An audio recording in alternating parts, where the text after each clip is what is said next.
And some people have likened what Trump is doing to the federal government to chemotherapy for cancer. That's probably right. It'll do some damage to things that you might like, but it'll also take out the cancer. And that, of course, is the goal. Among the aid groups that appear affected are ones that remove landmines from conflict zones, provide testing and treatment for people with HIV in African countries through the president's emergency plans for aid relief, tackling food security worldwide. But again, well, we're here on Ben Shapiro's podcast on the Daily Wire. And yeah, as you can see, he's talking about Trump's already highly celebrated and highly controversial on the left, by leftists, of his crackdown on DEI in the military and across the federal government overall. Now, to any right-thinking person, of course, this makes perfect sense. How did all this woke stuff, how did all this DEI, how did all this affirmative action, it never should have been allowed into the federal government or into the military in particular in the first place. So it's going to take some time to root it out. It does need to be rooted out.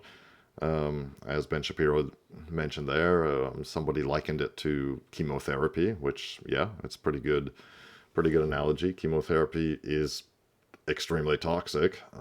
It does a lot of damage to the body, and hopefully it gets rid of the cancer before it kills you, basically, in some cases. I don't think it's, getting rid of DEI in the military or in the government is going to be nearly as damaging as that. I mean, it's just going to cause a lot of people, not only, first of all, there's the direct impact, there's all this DEI stuff, which shouldn't be there. Just the whole concept of consultants going into the federal government and in the military to promote and so-called educate leadership about DEI issues. That's one thing. Get rid of that. Then you got to get rid of the culture which is built up, because this has been going on for many years and decades, in fact, affirmative action and DEI. And then what's another, like a second order consequence will be that people are going to start seeing, wait a second, there's all these people literally doing nothing productive at all. There's a lot of talk about make work jobs. These are not only are they just make work jobs, they're the sort of jobs, sort of positions that actively lead to an organization being unable to efficiently and effectively fulfill its core business. Yeah. So there's that. That's, people are going to see that. And then they're going to also wonder, well, what other areas, where else are we spending all this money in the military and across the federal government that is just being wasted and which is counterproductive and destructive? So let's hope that this whole thing continues and that this is just the beginning. Let's get into Ben Shapiro's take on this. In other modes of resistance, President Trump has now signed an executive order barring people with gender dysphoria from military service, which of course makes sense, because if you're joining up so that the taxpayers can fund your hormone and genital mutilation, then you really should not be in the U.S. military. Again, this is not a question about patriotism. There are lots of patriotic people who can't serve in the American military. If you suffer, for example, from clinical depression, you're not supposed to be taken into the U.S. military. There are plenty of mental conditions that prevent you from serving in the U.S. military. It seems that gender dysphoria should be one of those conditions.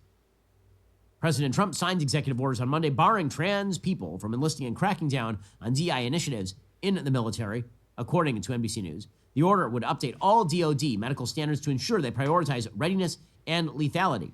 It would also end the use of invented and identification-based pronouns in the military, prohibit people assigned male at birth from using women's sleeping, changing, or bathing facilities, and bar coverage of transition-related medical care for currently enlisted service members and their family. Again, all of this makes perfect sense if the goal of the military is not to be a social engineering project, but to actually be the deadliest fighting force on planet Earth.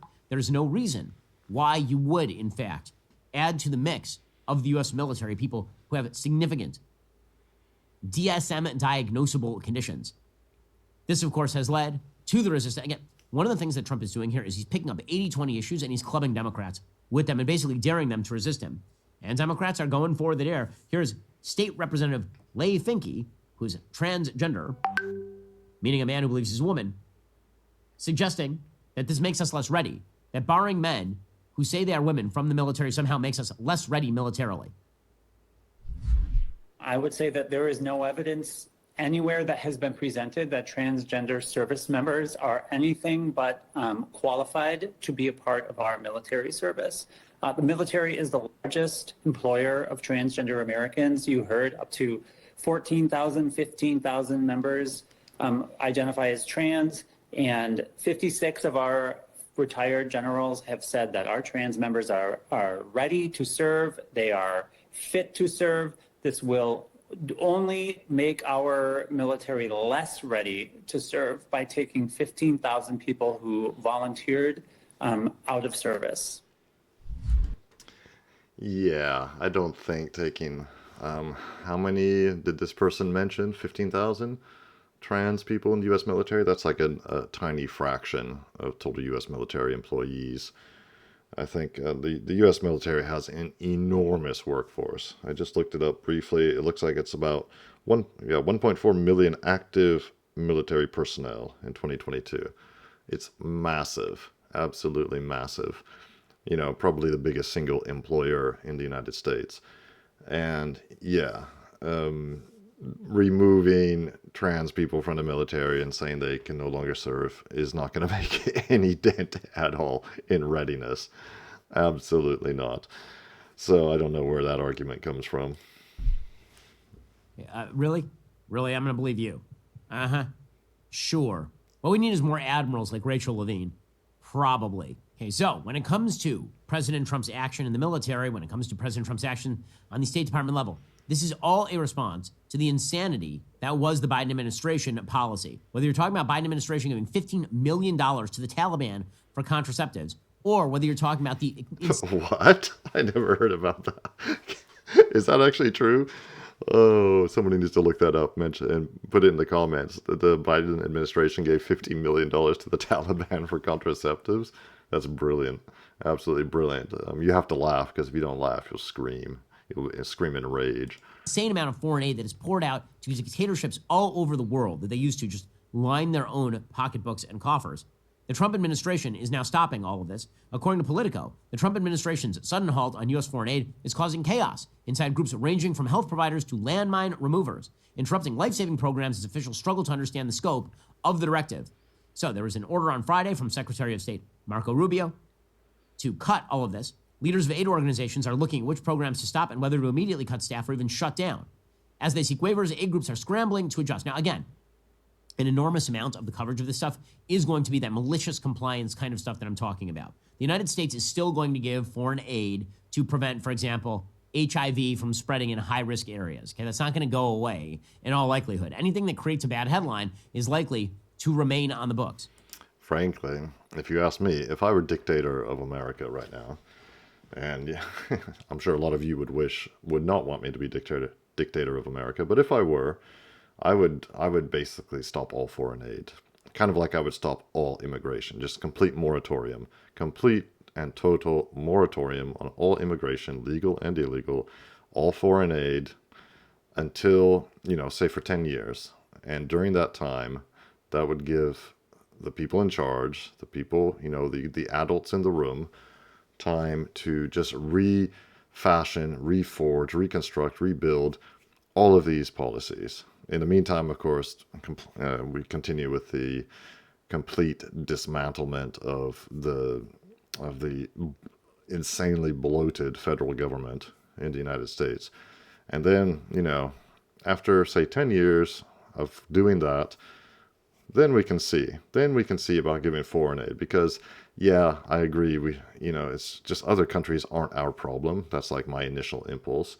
But, a lot of the foreign aid we give is strategic in nature, of course, to stop other big countries, other big powers from getting their hands on strategic minerals and things like that. So I understand that the need for that, or at least I understand the desire for that.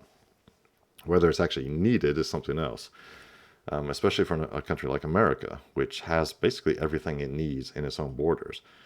Yeah, okay, so we don't have the fastest AI chips. So what? In the real world, you don't even need AI, but that's a discussion for another day. Let's get back to Ben Shapiro here. But the goal for many people in the deep state is going to be to suggest that no cuts can ever be done, because if you do any cuts, then bad things might happen. Well, yeah, anytime you cut, bad things could happen, and then you deal with it on a case-by-case basis. And some people have likened what Trump is doing to the federal government to chemotherapy for cancer. That's probably right. It'll do some damage to things that you might like, but it'll also take out the cancer. And that, of course, is the goal. Among the aid groups that appear affected are ones that remove landmines from conflict zones, provide testing and treatment for people with HIV in African countries through the president's emergency plans for aid relief, tackling food security worldwide. But again, how much of that aid is actually necessary? How much of that aid is actually useful? That would be the big question. Because it turns out we got some problems here at home, as well as many people have noted in the past. If it's not a core American interest, then us spending billions of dollars handing it to dictators all over the world seems like a very, very bad plan. Yeah, I agree. I mean, so much foreign aid is just completely and utterly wasted. Absolutely. I'm sure if we actually really started looking into it, if everything were really transparent in government, that's another thing I would do if I were dictator of America. I would just refashion all government agencies and departments, probably even Congress, to make everything completely transparent. And what I think, like everything they do, like literally everything. Like at any one time, you could go on a website and see what government employee X is looking at on his computer right then and there, who your congressman is talking to and what they are saying. See all the backroom deals. I would just make it completely and utterly transparent. And I think that that alone would shrink government dramatically, because far less people would want to be federal politicians, frankly, if you did that, because they would see, if they had to actually, if you actually shone the light on what they were doing all day, every day, I don't think a lot of them would like that. Meanwhile, the State Department has been urged to observe the spirit of President Trump's anti-DEI order during Black History Month, according to the Wall Street Journal. The State Department should observe the spirit of the Trump administration's elimination of DEI in its public messaging, according to a Monday directive viewed by the Wall Street Journal. Apparently, public diplomacy staff should highlight the valuable contribution of individual Americans throughout U.S. history while ensuring our public communications maintain the spirit of the directive eliminating DEI programs. There would be no restrictions on content or programming related to accessibility or people with disabilities. The goal, of course, was to stop, for example, the propagandizing of Black History Month in the State Department. Because, again, the idea is that when you divide Americans by group and then you promote Americans by group, that is generally a bad thing. Secretary of State Marco Rubio sent cables last week to staff. There's great talent in the department, but, quote, upholding strict meritocracy is essential to securing our nation's future. Yeah, it's hard to argue against that. Why would any leftist argue against that? I think what Ben Shapiro said is correct. Donald Trump is basically daring his opponents to oppose all these things that he's implementing. And when they kick up, when the leftists and liberals and Democrats kick up a fuss about eliminating DEI across the federal government or in the military, it just exposes them for what they are. Because I think there are plenty of Democrats or just ordinary people or independent people or whatever across the country who are also against all that. They may not like Trump. A lot of them don't. A lot of Republicans don't like Trump, as we know. But they also do not like this madness that has been foisted upon us for years, or in some cases decades, by progressive type politics and politicians. And when they kick up a fuss, more and more of those people are going to wake up. That's how I see it, at least. And that's what I hope, at least. Let me know what you think in the comments. I'm always happy to read them. I do read them all, and I reply to quite a few. In the meantime, like and subscribe really helps me grow the channel and continue making content for you.